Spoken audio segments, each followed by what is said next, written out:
این چنین با مهربونی خوندنت چیست؟ این چنین با مهربونی خوندنت چیست؟ به این نامهربونی، به این نامهربونی روندنت چیست؟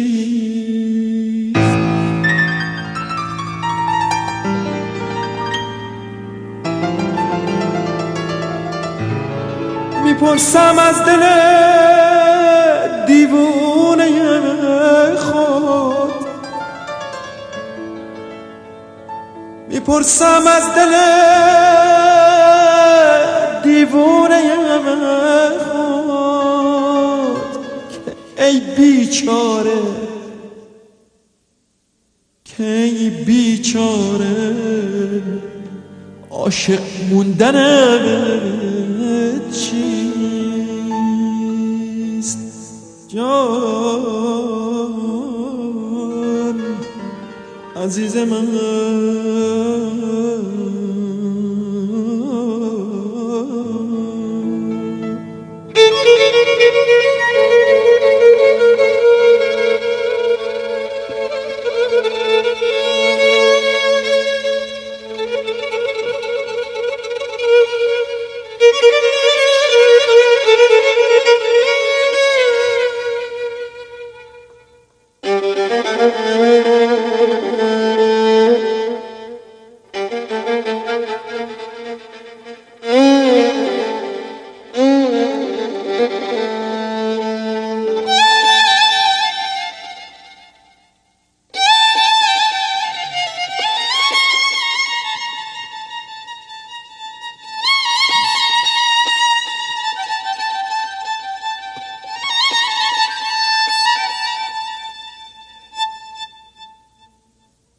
رفتم خدا حافظ ای خونت آبا، ای آن که دیگر عشق خود را برده ای از یاد.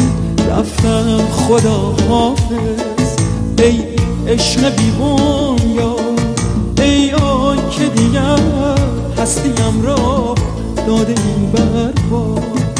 دنیای پاک من پر از معصومی عشق، هم خونه قلبم پر از محرومی عشق.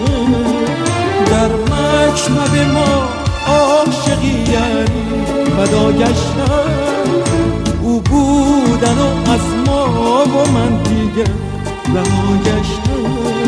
تو باش و اون دنیای تو که پر از هوس نیست، من میروم با این دلی که پر از پریشانی است.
دیوونه ای بودم که عمری باورت کردم، چون شب نمی از لاله دل بسترت کردم.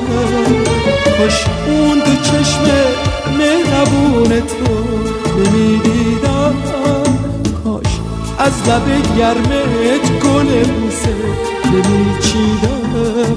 تو باش و دنیای تو که پر از هوس‌هاست، من میروم با این دلی که پر از پریشانیست.